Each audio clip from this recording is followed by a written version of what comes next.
Teachers, what did you discover about a student that shut down an entire school district? I found the journal during lunch duty on a Thursday in March. One of my 8th graders, Sophia Mendez, had left her backpack unzipped on the cafeteria table when she went to throw away her tray. A blue notebook slid out and fell open on the floor. I picked it up to close it and saw my own name written in her handwriting at the top of the page. Mr. Lawson doesn't know what Principal Vance does in his office after school. None of them know, but I know because I have to go there 3 times a week for extra help. Except, it's not extra help. It's something else. Something wrong. I want to tell someone, but who would believe me? Principal Vance is friends with the superintendent. He gives speeches at school board meetings. Everyone loves him. I'm just a kid who gets bad grades. My hands went cold.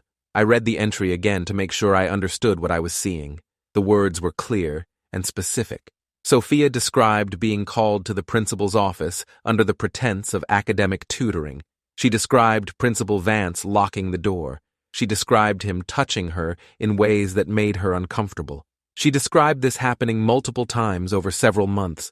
She wrote that she'd tried to avoid going, but he'd threatened to fail her out of 8th grade if she didn't show up. My stomach turned. I looked up and saw Sophia coming back to the table. She saw the notebook in my hands, and her face went white. She grabbed it from me without saying anything and shoved it back in her bag. Then she walked out of the cafeteria fast, almost running. I stood there frozen for a moment, trying to process what I'd just read. Every instinct told me this was real. Sophia's fear when she saw me holding the journal wasn't the reaction of someone who'd made something up. That was genuine terror. I needed to report this immediately, but I also knew how these things worked. Accusations against administrators rarely went anywhere, especially when the administrator was as connected as Principal Vance.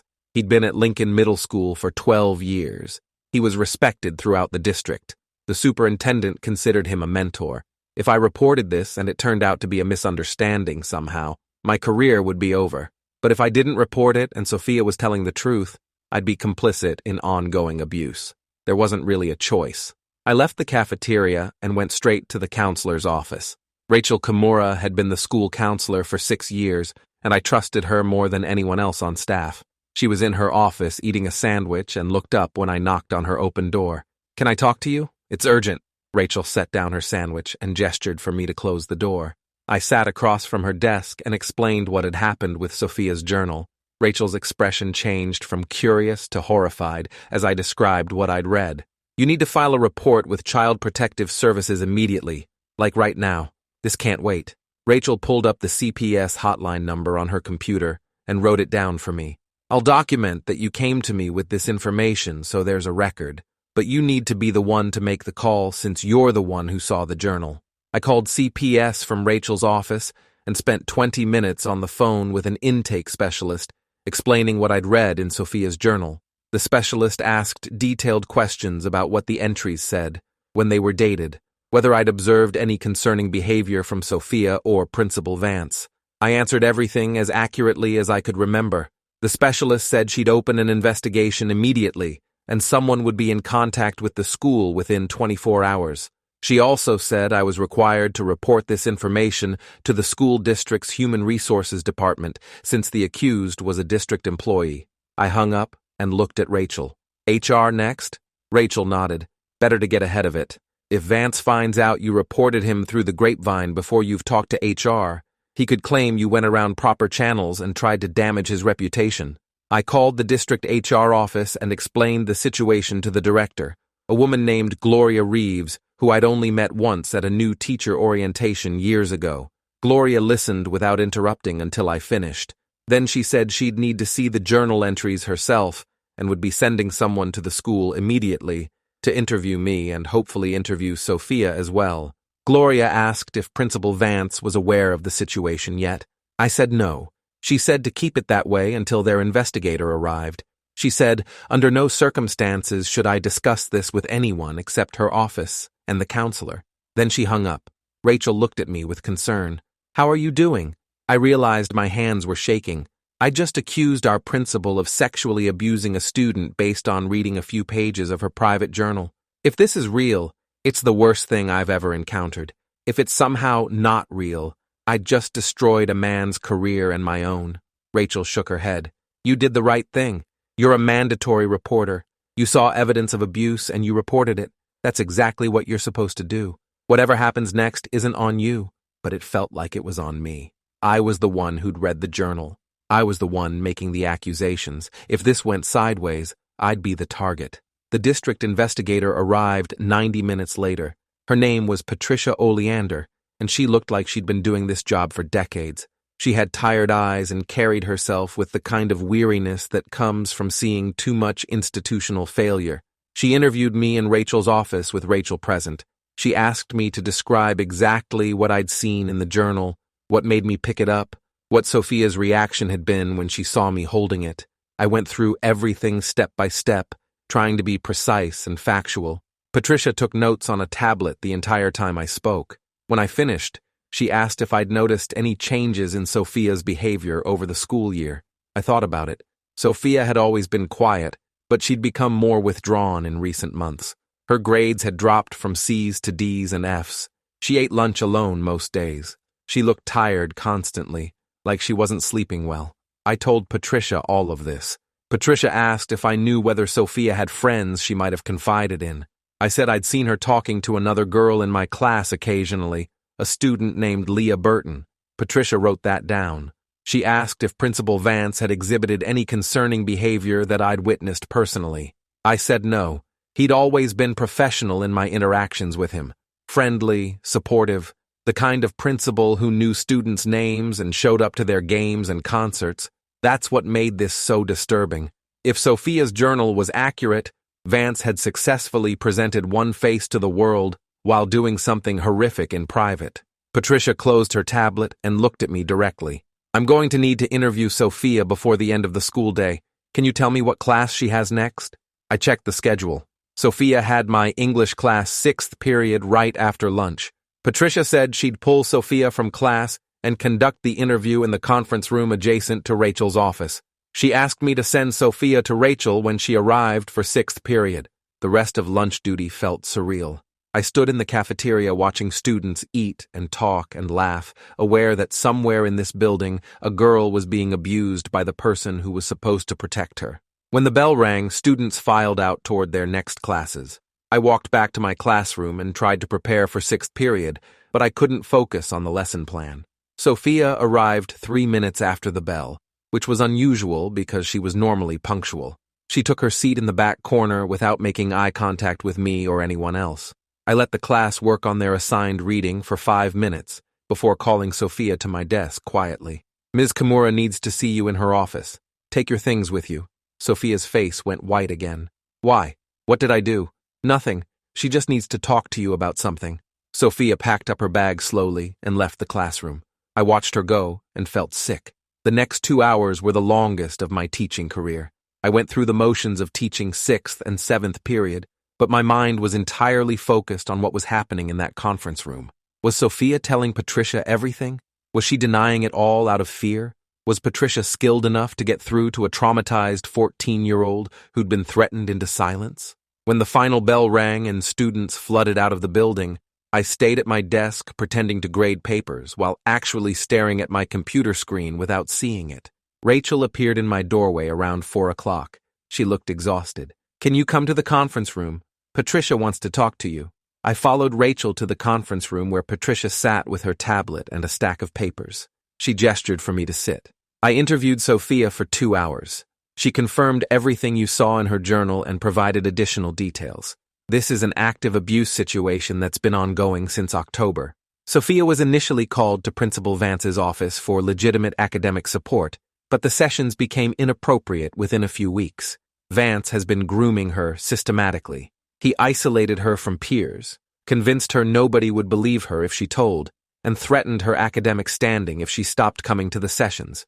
Patricia's voice was clinical and detached, but I could see anger in her eyes.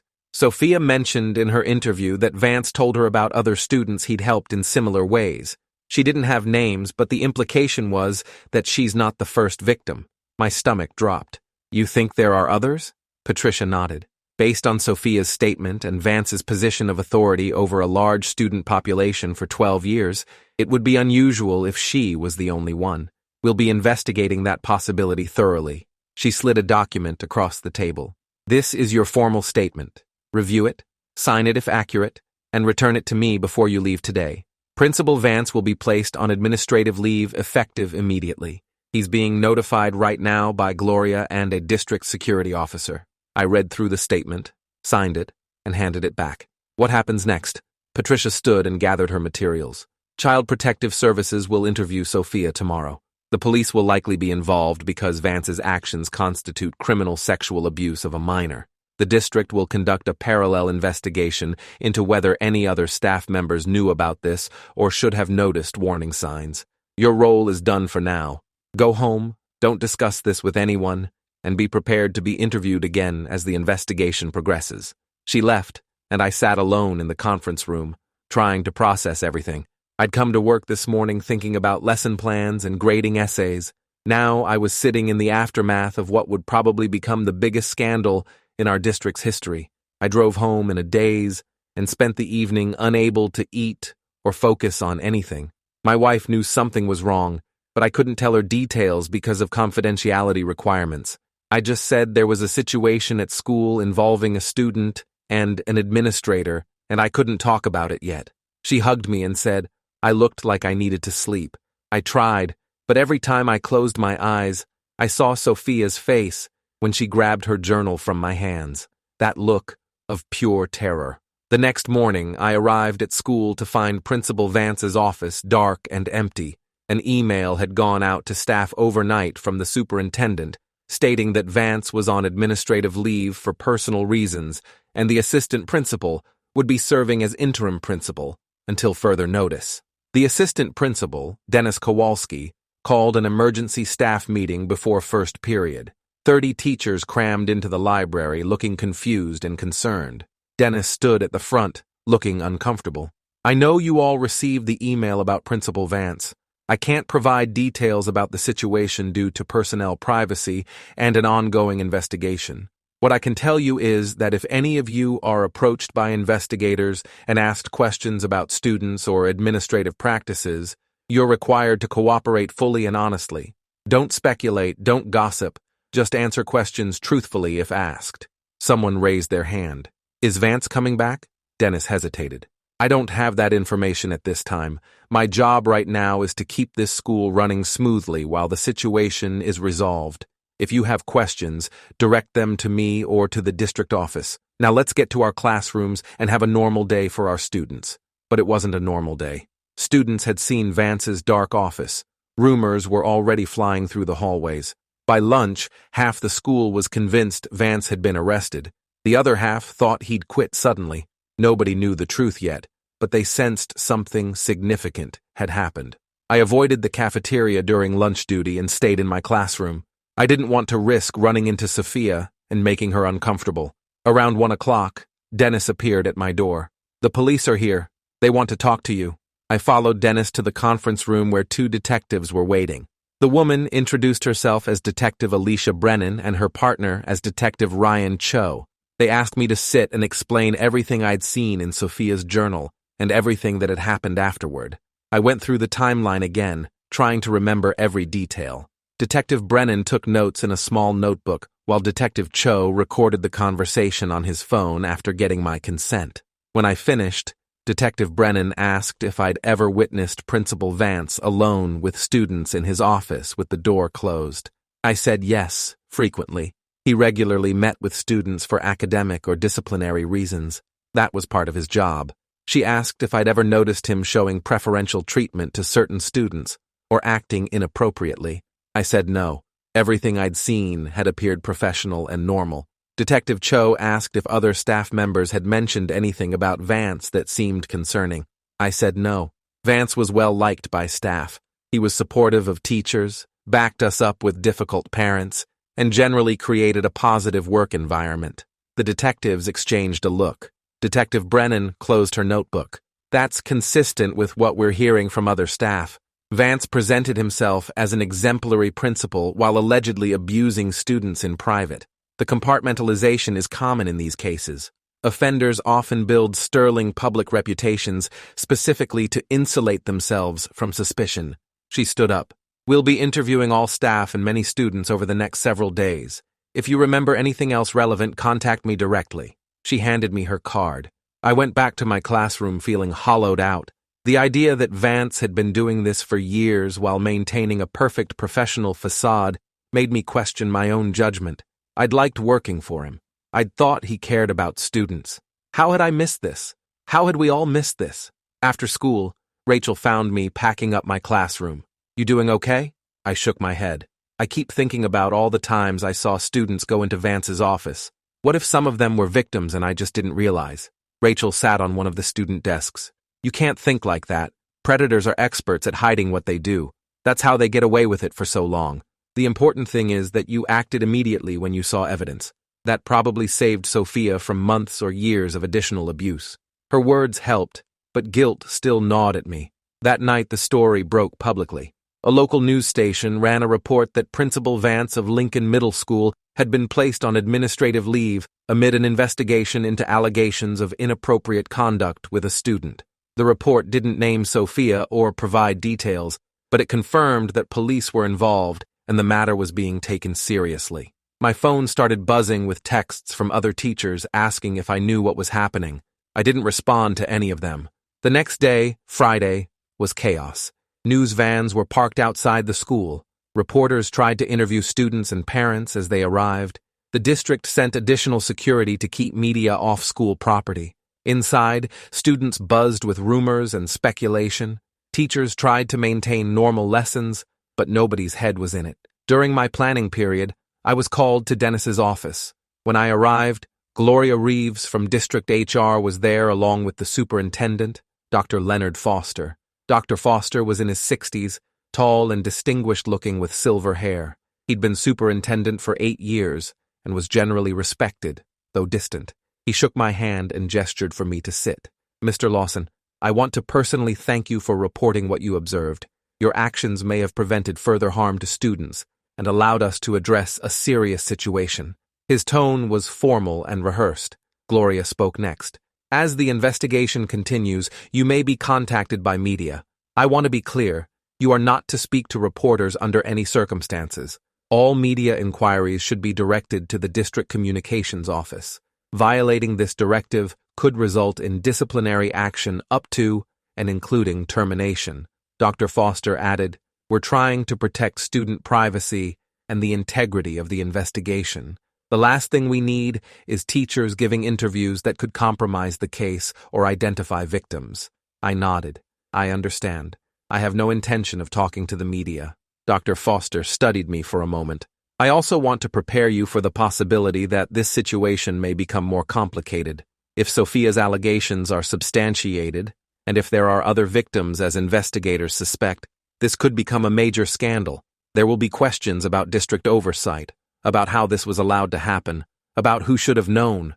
Some of those questions may be directed at you as the teacher who discovered the abuse." I felt my defenses rise. "Are you suggesting I'm somehow responsible for not catching this sooner?" Gloria held up a hand. "Nobody's suggesting that. Dr. Foster is simply making you aware that in high-profile cases like this, everyone involved gets scrutinized. Parents will want to know how a principal could abuse students for potentially years without anyone noticing. We need to be prepared for that scrutiny and have clear answers." Dr. Foster leaned forward. "Tell me honestly, in your 3 years working under Principal Vance, did you ever see anything that should have raised red flags? Any behavior that seemed off?" I thought carefully before answering. "No, nothing. Vance was professional in every interaction I observed. He was good at his job. He connected with students and staff. If there were warning signs, they weren't visible to me or to anyone else I've talked to." Dr. Foster sat back, looking dissatisfied with that answer but unable to challenge it. "All right, thank you for your time. Remember, no media contact." I left his office feeling like I'd just been warned about something without being told exactly what I was being warned about. Over the weekend, more information leaked to the press. On Saturday, a news report revealed that police had obtained search warrants for Principal Vance's home, office, and electronic devices. On Sunday, another report stated that investigators were looking into whether there were additional victims beyond the initial complainant. The district issued a statement calling the allegations deeply disturbing and promising full cooperation with law enforcement. They announced that a crisis counseling team would be available at Lincoln Middle School the following week for any students who needed support. Monday morning, I arrived early to find the school surrounded by even more media than Friday. Parents were being interviewed in the parking lot. Some defended Vance and claimed this was all a misunderstanding. Others demanded to know how the district could have let this happen. Security kept reporters away from the building entrance, but the scene was chaotic. Inside, the crisis counseling team had set up in the library. A dozen counselors from around the district were available to talk with students. Dennis had sent out an email over the weekend instructing teachers to be alert for students who seemed distressed and to send them to the library if needed. My first period class was subdued. Students kept glancing at each other and whispering. Finally, one girl raised her hand. "Mr. Lawson, is it true that Principal Vance did something bad to a student?" I'd been expecting this question, but still wasn't sure how to answer it. "There's an investigation happening. I can't discuss details, but if you're feeling worried or confused about what you're hearing, the counselors in the library are here to help." Another student spoke up. "My mom said he's a predator. She said other kids might have been hurt too and they should come forward." I kept my voice calm and measured. The most important thing is that if anyone feels unsafe or uncomfortable about anything happening at school, they should talk to a trusted adult. That could be a teacher, a counselor, a parent, or the police. Everyone here wants you to be safe. The conversation was delicate, and I could feel myself walking a tightrope between acknowledging the situation and not revealing confidential information. We moved on to the lesson, but the tension remained. During my planning period, Rachel came to my classroom looking shaken. 3 more students came forward this morning. They told the counselors that Vance did the same thing to them that he did to Sophia. The counselors reported it to CPS and police immediately. I felt sick. "How many victims are there?" Rachel shook her head. "Nobody knows yet. The detectives are interviewing students one by one. They're focusing on girls who had regular meetings with Vance in his office. It's looking like a pattern of behavior going back years." She sat down at one of the student desks. "Parents are losing their minds. The phone system is overwhelmed with calls demanding answers. Some parents are pulling their kids out of school. Others are organizing a meeting to demand accountability from the district." I asked when the parent meeting was happening. Rachel said it was scheduled for Wednesday evening in the school auditorium. The superintendent and school board members would be there to address concerns. Wednesday's parent meeting was packed. The auditorium seated 400, but at least 500 people showed up. Parents stood along the walls and in the aisles. The energy in the room was angry and afraid. Dr. Foster stood at a podium on stage with school board president Miranda Valdez beside him. The 5 other board members sat in chairs behind them. Dr. Foster tried to start the meeting but was immediately shouted down by parents demanding to know how many victims there were and why Vance hadn't been stopped sooner. He held up his hands for quiet. "I understand your anger and fear. As a parent myself, I would feel exactly the same way. What I can tell you is that the investigation is ongoing. As of today, detectives have identified 6 students who have made allegations against former Principal Vance. We don't know if there are additional victims. Police are conducting interviews and following every lead." A woman stood up in the middle of the auditorium. 6 children. 6. And you expect us to believe nobody noticed anything? How is that possible? Dr. Foster's response was careful. Principal Vance was a trusted administrator with 12 years of exemplary service. He presented himself professionally and had strong relationships with students and staff. Predators often hide in plain sight by building exactly this kind of reputation. When the abuse was finally reported by a teacher who observed evidence, the district acted immediately. Another parent shouted from the back. "Which teacher? We have a right to know who reported this." Miranda Valdez spoke for the first time. "We cannot reveal the identity of the reporting teacher due to confidentiality and safety concerns. What matters is that when evidence of abuse was discovered, it was reported to authorities within hours. The system worked in that regard." But parents weren't satisfied. The meeting devolved into chaos, with multiple people shouting questions and accusations simultaneously. School board members tried to respond but couldn't get control of the room. Finally, Dr. Foster announced that written questions could be submitted to the district office, and responses would be provided as the investigation allowed. The meeting ended with parents furious and demanding more transparency. I watched from the back of the auditorium, grateful my identity as the reporting teacher hadn't been made public. But I knew that wouldn't last. Small communities had ways of finding out information. Sure enough, by Thursday morning, my name was circulating. I don't know who leaked it or how they found out, but suddenly other teachers were looking at me differently. Some with respect, others with something that looked like resentment. At lunch, another 8th grade teacher named Philip Grant approached me in the faculty lounge. "So you're the one who reported Vance." His tone wasn't friendly. I nodded, not sure where this was going. Philip crossed his arms. "You know, you probably destroyed an innocent man's career, right? 6 accusations doesn't mean 6 truths. Kids lie. They get ideas in their heads. Once one person makes an accusation, others pile on because they want attention." I felt anger rising. I read detailed accounts of abuse in a student's private journal. That's not a lie or attention-seeking. That's a cry for help. Philip shook his head. Or it's an angry kid with a grudge making up stories. Did you ever consider that? Did you think about the consequences of reporting something you read in a journal without any actual evidence? Another teacher, Angela Morrison, spoke up from across the room. "Wait, I'm confused. Are you saying we shouldn't report suspected abuse because the accused might be innocent? That's literally the opposite of our legal responsibility as mandatory reporters." Philip turned to her. "I'm saying we should use judgment. Vance was a good principal. He cared about this school, and now his reputation is destroyed based on accusations from teenagers." Angela stood up. 6 teenagers, 6 separate victims who don't know each other and who reported consistent patterns of abuse. That's not a conspiracy. That's corroboration. The argument escalated until Rachel walked in and told everyone to stop. "This isn't productive. There's an investigation happening. Let it play out. Fighting among ourselves helps nobody." But the damage was done. The faculty was divided. Some teachers supported me and believed the students. Others thought I'd acted rashly and destroyed Vance's career over unsubstantiated claims. The division made the school environment toxic. Students sensed the tension among staff, and it made them more anxious. On Friday, Detective Brennan came back to interview me again. This time, she had more specific questions. "Did Principal Vance ever discuss his personal life with you? Did he mention struggles at home, financial problems, anything that might suggest stressors?" I thought about it. Not really. He mentioned his wife occasionally, but nothing that stood out. He seemed to have a normal family life. Detective Brennan made a note. "We're building a psychological profile. Vance presents as a classic grooming offender. Charismatic, trusted authority figure, calculated in victim selection. He targeted girls who were struggling academically or socially, girls who were more vulnerable and less likely to be believed." She looked up from her notes. "The 6 victims we've identified so far all fit that pattern. Sophia has learning disabilities and poor grades. Another girl is from a low-income family and wears donated clothes. Another has an unstable home life with a single parent who works multiple jobs.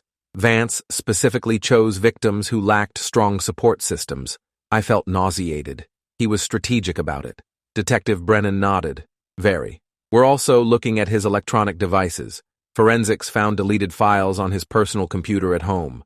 Thousands of images.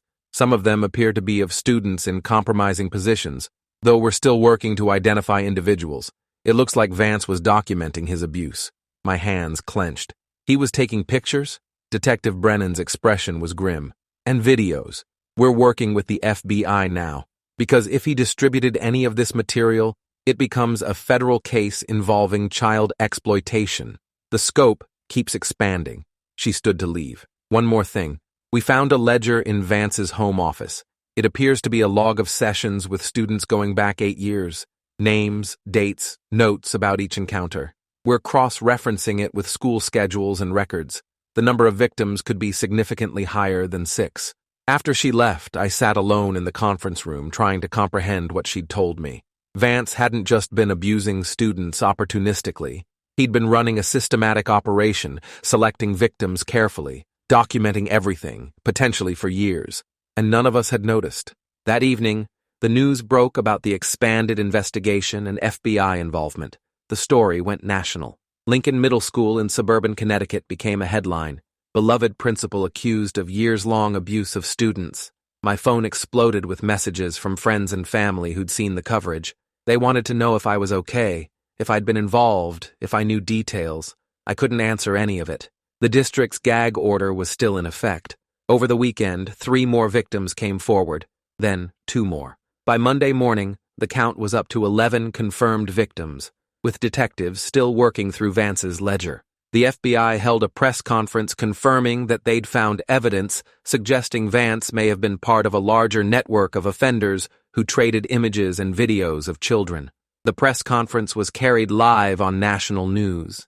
FBI Special Agent Catherine Delacroix stood at a podium and explained that the investigation had expanded beyond Vance himself. We have evidence suggesting that Mr. Vance was communicating with other individuals who share his criminal interests. We're pursuing leads in multiple states. Anyone with information about Mr. Vance's activities or associates should contact the FBI immediately. The fallout was immediate and devastating. Parents pulled their children out of Lincoln Middle School in droves. Enrollment dropped by 30% in a week. The school board held an emergency meeting and announced that Lincoln Middle School would be closed for the remainder of the school year. Students would be redistributed to other middle schools in the district. Teachers would be reassigned or placed on paid leave depending on need. I received notice that I was being reassigned to Monroe Middle School across town, starting immediately. Rachel was being reassigned too, along with about half of Lincoln's staff. The other half would be on paid leave until positions opened up.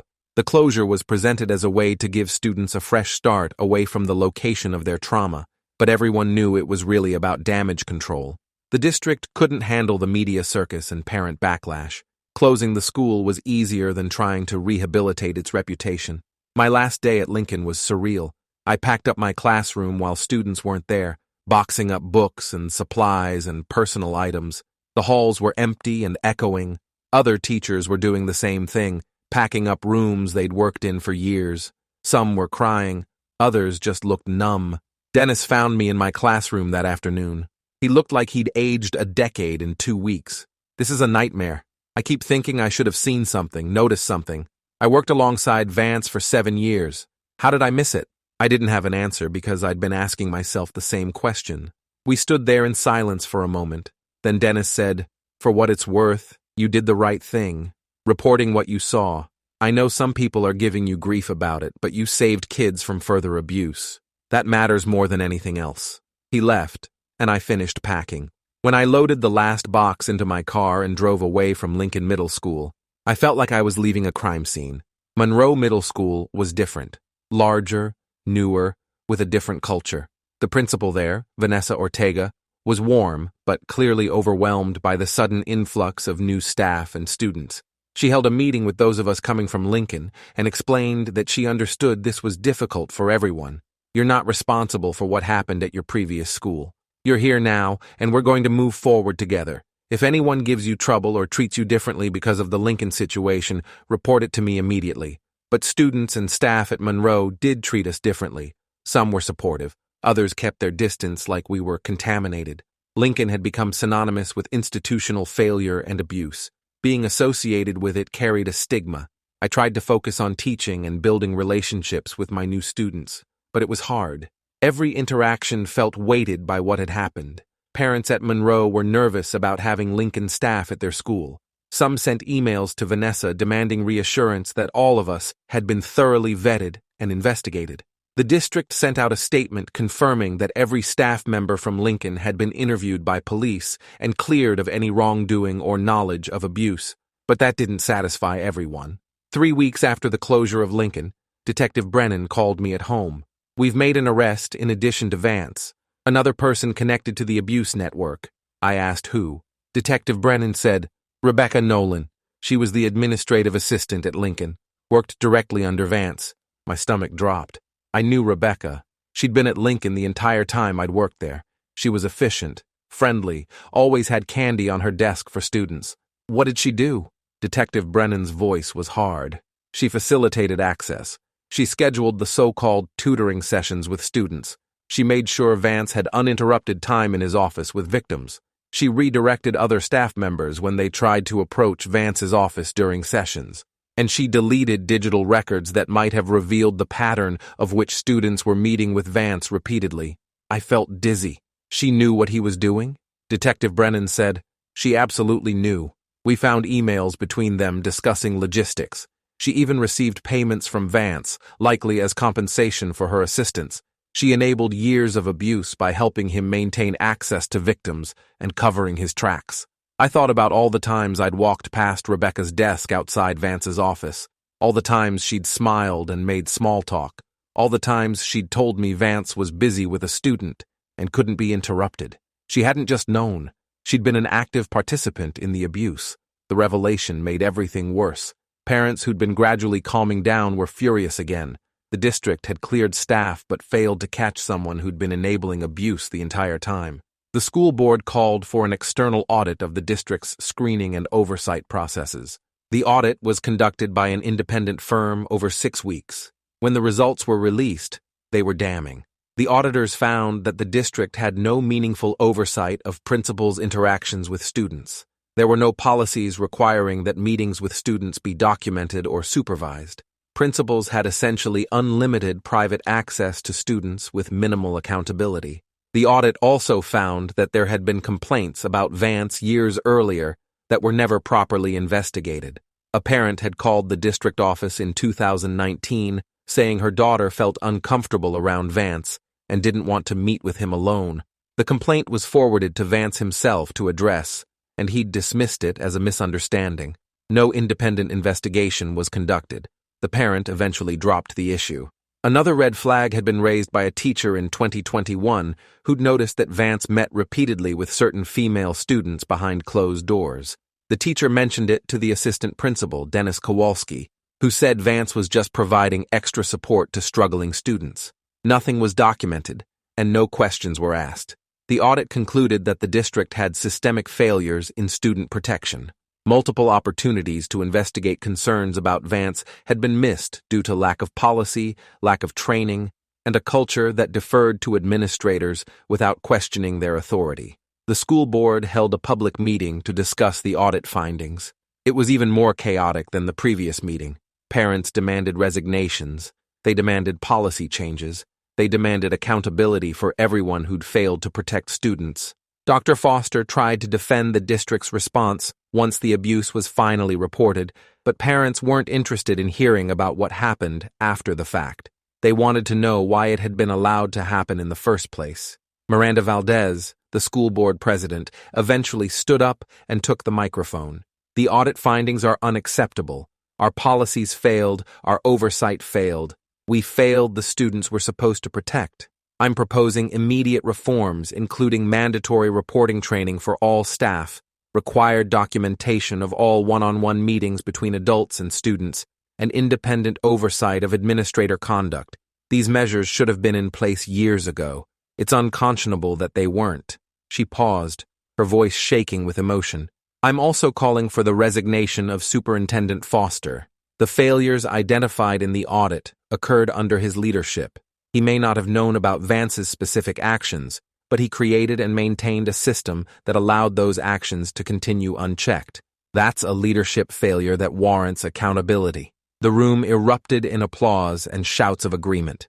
Dr. Foster stood at the podium looking shocked. He tried to respond but couldn't be heard over the noise. The school board called for a vote on whether to request Foster's resignation. It passed 5-2. Dr. Foster was given 30 days to resign or face termination proceedings. He chose to resign 2 days later with a prepared statement blaming a few bad actors for the situation and insisting his leadership had always prioritized students. Nobody believed him. The search for a new superintendent took months and became a referendum on the district's culture. The school board hired an interim superintendent, a woman named Dr. Teresa Caldwell, from a neighboring district known for strong student protection policies. She immediately implemented the reforms Miranda had proposed and launched a comprehensive review of all district practices related to student safety. Meanwhile, Vance's criminal case moved forward. He was indicted on 43 counts, including sexual abuse, exploitation of a minor, and distribution of child sexual abuse material. Rebecca Nolan was indicted on 12 counts of being an accessory to abuse and obstruction of justice. Both pleaded not guilty and prepared for trial. The FBI investigation into Vance's network led to arrests in 4 other states. Detectives identified men Vance had been communicating with who had similar positions of authority over children: a youth pastor, a coach, a Boy Scout leader, and another school administrator. All were charged with various offenses related to child exploitation. The scope of the case expanded into one of the largest child abuse investigations in the region's history. By the time everything was documented, Vance had abused at least 19 students over 8 years at Lincoln Middle School. The actual number might have been higher, but some victims never came forward, and some of Vance's records were too cryptic to definitively identify additional students. The psychological damage to victims, their families, and the entire school community was immeasurable. Several families sued the district for negligence. The cases settled out of court for undisclosed amounts, but court documents revealed settlements totaling over $8 million. The district's insurance covered most of it, but taxpayers still bore significant costs. Property values in the Lincoln Middle School attendance zone dropped as families avoided moving into an area associated with the abuse scandal. The closed school building sat empty for a year while the district decided what to do with it. Eventually, they announced it would be demolished and the land sold to offset lawsuit costs. That felt fitting somehow. The building where so much harm had occurred shouldn't continue to exist as a monument to institutional failure. Vance's trial began 14 months after I found Sophia's journal. I was called to testify about discovering the journal and reporting it. The courtroom was packed with media, victims' families, and members of the public. Vance sat at the defense table in a suit, looking nothing like the friendly principal I'd known. His expression was blank and detached, like he was watching something that had nothing to do with him. The prosecutor, Assistant District Attorney Lydia Chang, walked me through my testimony methodically. I described finding the journal, reading the entry, reporting it immediately. I described Sophia's reaction when she saw me holding the journal. I described the fear in her face that told me everything she'd written was true. Vance's defense attorney, a man named Douglas Pierce, tried to shake my testimony during cross-examination. He asked why I'd read a student's private journal. I explained I'd picked it up after it fell and saw my name, making me concerned about what the entry might say. He suggested I'd invaded Sophia's privacy and violated her trust. I responded that mandatory reporting requirements overrode privacy concerns when abuse was suspected. Pierce tried another angle. Did you actually see Principal Vance abuse anyone? No. Did you witness any inappropriate behavior directly? No. So your entire report was based on reading a few sentences in a journal written by a 14-year-old girl? I kept my voice steady. I read detailed descriptions of ongoing abuse. Those descriptions were specific, consistent, and accompanied by genuine fear when the student realized I'd seen them. That was sufficient to meet mandatory reporting requirements. Pierce pushed harder. But you didn't know if those descriptions were accurate, did you? You didn't investigate or verify anything. You just immediately reported an accusation that destroyed a man's career and reputation. Lydia Chang objected before I could answer. The witness is a teacher, not an investigator. Teachers are required by law to report suspected abuse immediately. The defense is criticizing the witness for following legal obligations. The judge sustained the objection. Pierce moved on, but the point had been made for the jury. I'd reported based on limited information, but then the prosecution called victim after victim to testify. Sophia went first, describing years of abuse in painful detail. Her voice shook, but she answered every question clearly. She described Vance grooming her with special attention, isolating her from peers, gradually escalating physical contact until it became overtly sexual. She described being threatened with academic failure if she told anyone. She described feeling trapped and hopeless until she started writing in her journal as a way to process what was happening. After Sophia, 10 other victims testified over the course of a week. Each described similar patterns: initial positive attention, gradual isolation, escalating abuse, threats to maintain silence. Their testimonies were consistent and devastating. Several broke down on the stand. Parents cried in the gallery. By the time victim testimony concluded, Vance's detached expression had cracked. He looked pale and sick. The prosecution then presented forensic evidence from Vance's devices, thousands of images and videos documenting abuse, digital communications with other offenders in his network, the ledger where he'd tracked victims and encounters. Every piece of physical evidence corroborated what victims had described. The defense tried to argue that Vance had been entrapped or framed, that the evidence was planted or misinterpreted, but the sheer volume and consistency of evidence made those arguments absurd. The jury deliberated for 7 hours and returned guilty verdicts on all 43 counts. Vance showed no reaction when the verdicts were read. Rebecca Nolan's trial followed 2 months later. Her defense was that she'd been manipulated by Vance and hadn't understood the extent of what was happening. The prosecution presented emails and text messages showing she'd been fully aware and actively complicit. She was convicted on all counts. At sentencing, both Vance and Nolan were given the maximum sentences allowed. Vance received 75 years in prison. Nolan received 30 years. Neither would ever be eligible for parole. The judge, a woman named Teresa Singh, spoke directly to them before imposing sentences. You both held positions of trust over vulnerable children. You exploited that trust to cause profound harm. Mr. Vance, you systematically abused students for years while presenting yourself as an advocate for children. That level of calculated deception and cruelty warrants the maximum punishment this court can impose. Ms. Nolan, you enabled every instance of abuse by helping Mr. Vance maintain access to victims and covering his activities. You are equally culpable for the harm done to these children. Both of you will spend the rest of your lives in prison. That is the consequence of your choices. Victims and their families sobbed in the courtroom, some with relief, others with the weight of trauma that no prison sentence could truly address. After the sentencing, several victims spoke to media. Sophia was among them, having waived her right to anonymity because she wanted her story to be public. She stood with her foster parents, having been removed from her mother's custody after her mother failed to protect her, and initially sided with Vance. Sophia spoke clearly and calmly. What happened to me and the other victims was terrible, but I want people to know that we survived. We're getting help, we're healing, and we're grateful to the people who believed us and fought for us, especially Mr. Lawson. He saw my journal, and he immediately did something about it. He didn't ignore it or make excuses.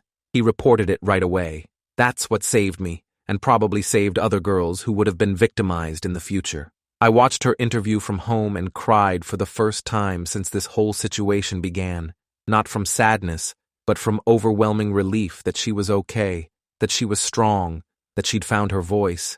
The district hired Dr. Caldwell permanently as superintendent after her successful interim period. She implemented comprehensive reforms, including policies requiring all one-on-one meetings between staff and students to occur in rooms with windows or with doors open.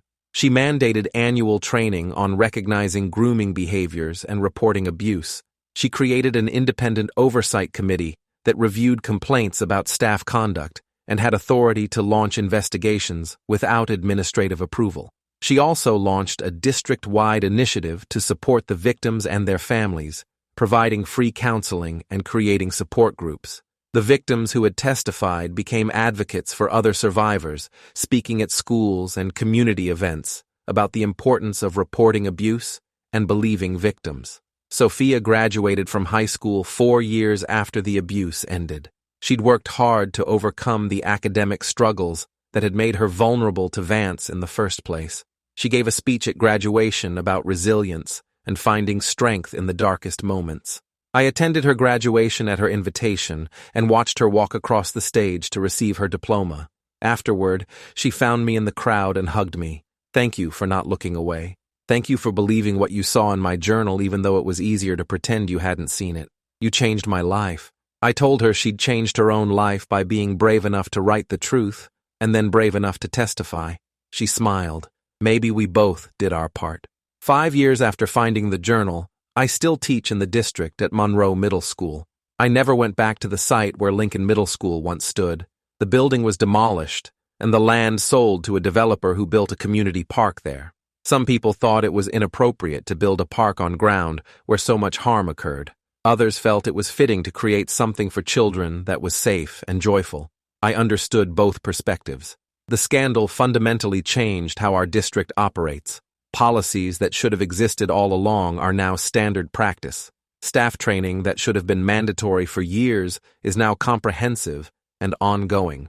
The culture of deference to administrators without questioning their authority has been replaced with a culture of vigilance and accountability. But the deepest change wasn't in policies or procedures.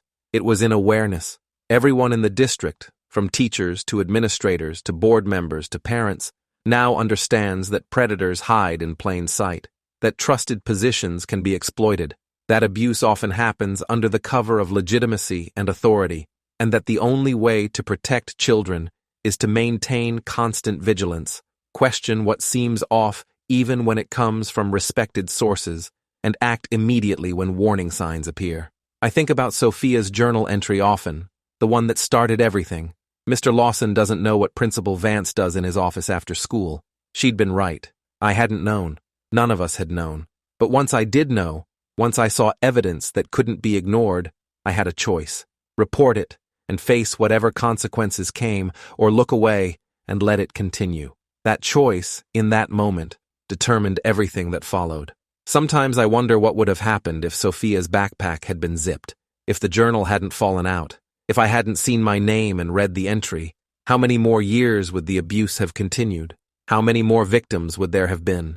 The thought is sickening and humbling. The difference between ongoing abuse and justice came down to a fallen journal and a teacher who chose to act on what he read. That's how fragile protection can be, and how critical it is that when the moment comes, when evidence presents itself, the people who see it choose courage over comfort. Years later, Sophia sent me an invitation to her college graduation. She'd majored in social work and planned to work with trauma survivors. She'd turned her worst experience into purpose, using everything she'd learned to help others navigate their own recovery. I attended the ceremony and watched her receive her degree. Afterward, she introduced me to her fiancé and her foster parents, who'd given her the stable home she'd never had before. She looked healthy and happy and whole in ways that seemed impossible that day in March when I'd found her journal. She pulled me aside before I left. "I wanted you here because you're part of my story. You're the person who chose to see what was happening even when it would have been easier to look away. You didn't know me that well. You could have convinced yourself it wasn't your business or that you'd misunderstood what you read, but you didn't. You acted immediately, and that saved my life. I need you to understand that. You saved my life and the lives of other girls. That matters more than anything else that came from that situation."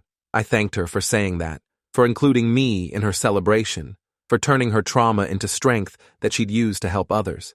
She hugged me and said, "No, thank you, for everything, for being the kind of teacher who actually protects students instead of just claiming to. The world needs more people like you." As I drove home from her graduation, I thought about the cost of discovering what I'd discovered, the end of Lincoln Middle School, the division among staff, the professional consequences for people who'd failed in oversight, the psychological trauma to an entire community, the lawsuit settlements that cost millions. But I also thought about the alternative. If I'd never found that journal, or if I'd found it and chosen to ignore what I'd read, Sophia would still be trapped in abuse. Other girls would have become victims.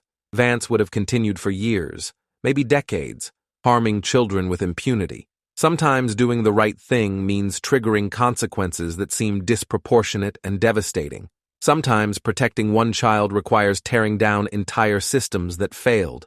And sometimes the hardest part isn't making the initial choice to act, but living with the aftermath of that choice while everyone around you questions whether the destruction was worth it. But standing at Sophia's college graduation, watching her celebrate the future she'd built from the ruins of her trauma, I knew with absolute certainty that it had been worth it. Every difficult moment, every professional consequence, every sleepless night wondering if I'd done the right thing. It had all been worth it because she was alive and healing and whole, and because the system that had failed her and so many others had been forced to change in ways that would protect future students. That's what justice looks like sometimes. Not clean or simple or without cost, but necessary, essential, worth whatever it takes to achieve. Thanks for watching till the end. Make sure to subscribe and like to not miss the next story.